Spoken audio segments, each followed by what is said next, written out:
I want to start today, as we have many days in the last week, and talk about the Russian invasion of Ukraine. But I want to zoom out a little bit and take a little bit more of like a systemic, big picture, 30,000 foot view.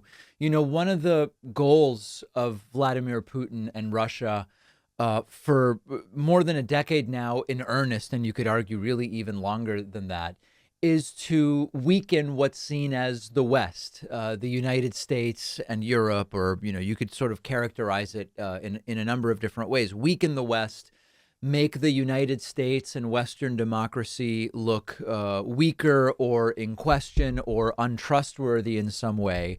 And the general goal of this is to make Russia look better in comparison. I mean, this is a very basic and sort of crude way to say it, but when you think about the three major superpowers, the United States, Russia, and China, the worse any one of them looks, the better by comparison others look. And so when we think back to the Trump era and we wonder, or we don't really have to wonder, but we think about why Putin would want and benefited from Trump rather than Hillary Clinton being president, and chaos electorally and claims about voter fraud and all these things. Why does Putin benefit from that? Well, when you step back and look at the three major powers, if the U.S. looks silly, if the U.S. looks stupid, if the U.S. looks so ignorant that there are enough people that they would vote for a clown like Trump, by comparison, it makes Russia look better.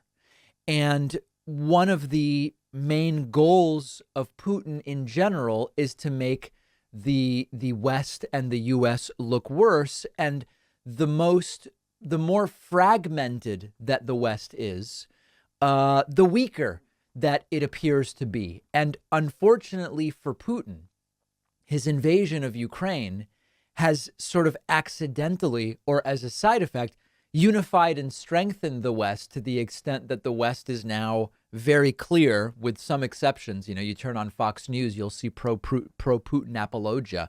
But for the most part, Putin's invasion of Ukraine has actually had the unintended consequence of unifying and strengthening the West. There's an interesting article that you can check out by Holly Elliott on CNBC called "Putin's Always Wanted to Weaken the West. He's done the exact opposite." And the article actually explains, if there's anything we've learned about Putin over the 22 years he's been in power, it's that he has systematically and repeatedly tried to weaken and undermine the West.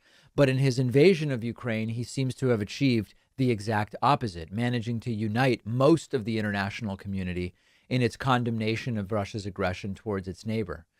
Ian Bremmer, president of political risk consultancy Eurasia Group, commented, quote, "NATO is united more so than at any point since the Soviet collapse, with a renewed sense of purpose and mission. So too is the European Union. Germany supports ending their economic dependence on Russia and is nearly doubling their defense spend. France is on board. Even Moscow tilting Hungary has condemned the invasion, favored a crippling sanctions regime, and is allowing in hundreds of thousands of Ukrainian refugees.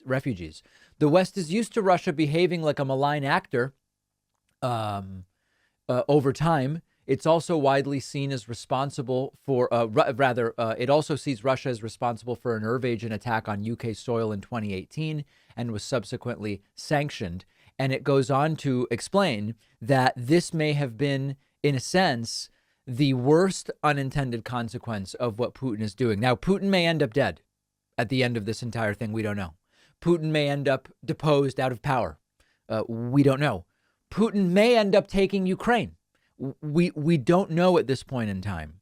But the way in which this has unified the West over the long term is not particularly good for Putin's bigger picture ambitions. Now, there's another aspect to this, which we've seen at the David Pakman show, and I've talked to some other independent media people, and everybody's seeing the same thing. Over the last 10 to 14 days, there has been a notable decline in a certain strain of bot-type right-wing trolling all over our platforms. I'm talking YouTube, Twitter, Reddit, etc.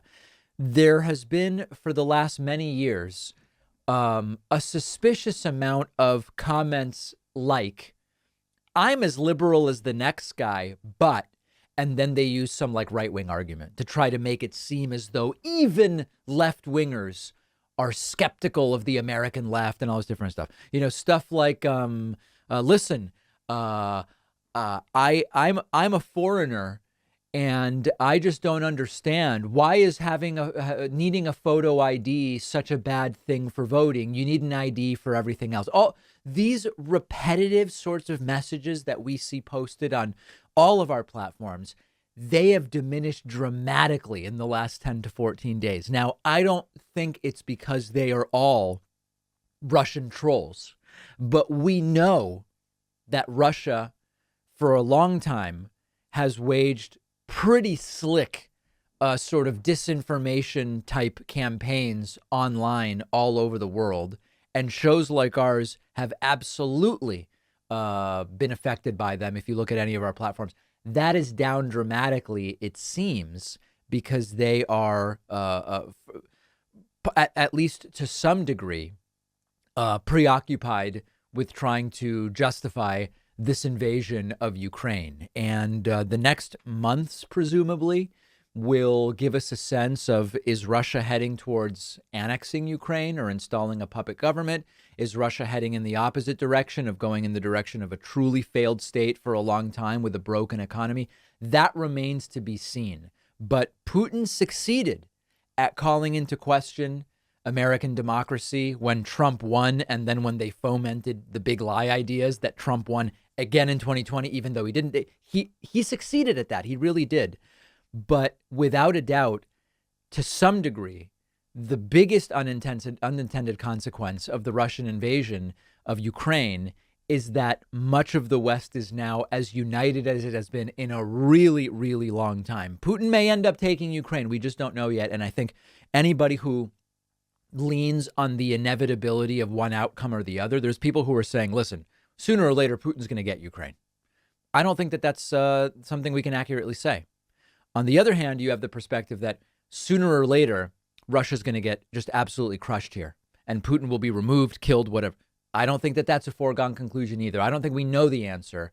But when you see the West as united as it is, it doesn't bode particularly well for Russia. One of our sponsors is called Privacy. Privacy is a totally free service that I've been using for years. Privacy lets me create virtual payment cards with one click. And when I use the virtual card, the money is taken out of my bank account. You can create multiple cards, delete them, freeze them, set a spending limit on them. Let's say I'm signing up for a free trial and it requires a credit card.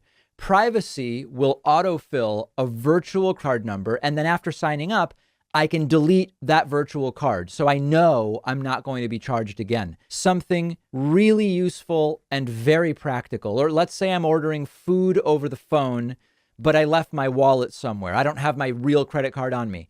I can use a virtual card on my Privacy mobile app. But really the best part is you're not out there exposing your real credit card number, so you're not as susceptible to data breaches and identity theft. Privacy is a totally free service, and you'll get $5 to spend when you go to privacy.com/Pacman. The link is right underneath this video.